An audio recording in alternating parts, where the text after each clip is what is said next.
Just as the Obama administration was testing the possibility of new talks with North Korea, Pyongyang answered the overture with a fresh show of force, test-firing a new ballistic missile from a submarine.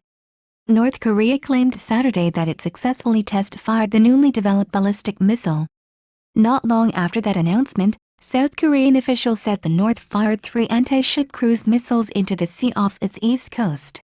In response, a State Department official said Saturday that such launches are a clear violation of multiple UN Security Council resolutions, and urged North Korea to refrain from actions that further raise tensions in the region.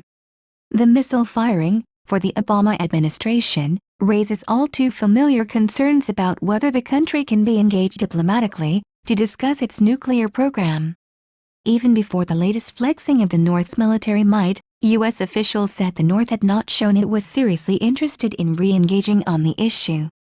But the administration nevertheless has said it is open to holding preliminary talks with North Korea to probe its intentions and assess the prospects of ridding the country of nuclear weapons. A senior South Korean envoy traveled to Washington and Beijing in the past week as nations involved in long-stalled aid for disarmament negotiations considered their diplomatic options. Tensions have eased a little on the Korean peninsula following the completion of annual U.S.-South Korean military drills. However, it still remains unclear if a diplomatic overture to North Korea will even get to first base as the Asian nation appears intent on retaining its nuclear weapons. A spokesman at the North Korean diplomatic mission at the United Nations declined to comment on the question of re-engagement. In the last few months, President Obama has broken the ice with several storied adversaries in Iran, Cuba and Burma. In the case of Iran, the U.S. has joined with several world powers in negotiating the framework agreement to prevent Tehran from obtaining a nuclear weapon. North Korea, though, does not seem to be looking to disarm anytime soon. The North conducted its first nuclear test in 2006, and despite overwhelming sanctions intended for Pyongyang from obtaining sensitive technology and starve it of its funds, U.S.-based experts are forecasting that it could increase its nuclear weaponry from at least 10 to between 20 and 100 in the next 5 years.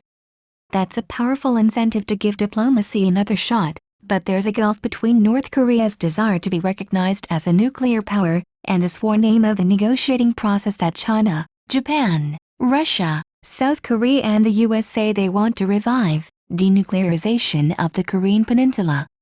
The last public attempt made by the U.S. to negotiate a nuclear freeze and get the six-party process restarted collapsed in 2012 after North Korea launched a long-range rocket.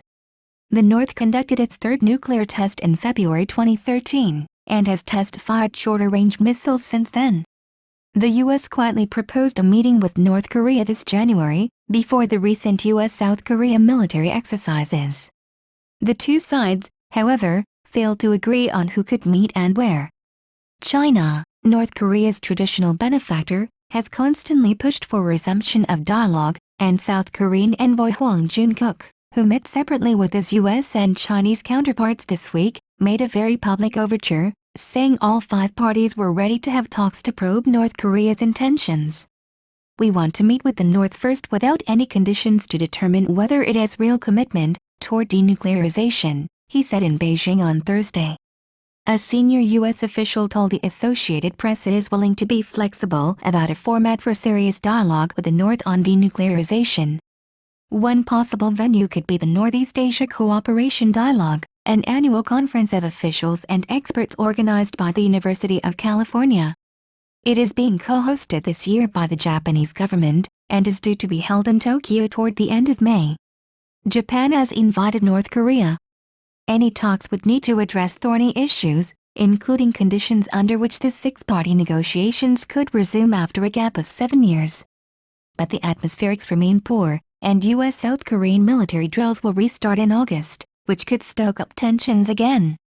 In January, the U.S. imposed new sanctions after an alleged North Korean hacking attack on Sony Pictures, and Obama angered Pyongyang soon after when he said in an interview that an isolated, authoritarian regime like North Korea's will ultimately collapse.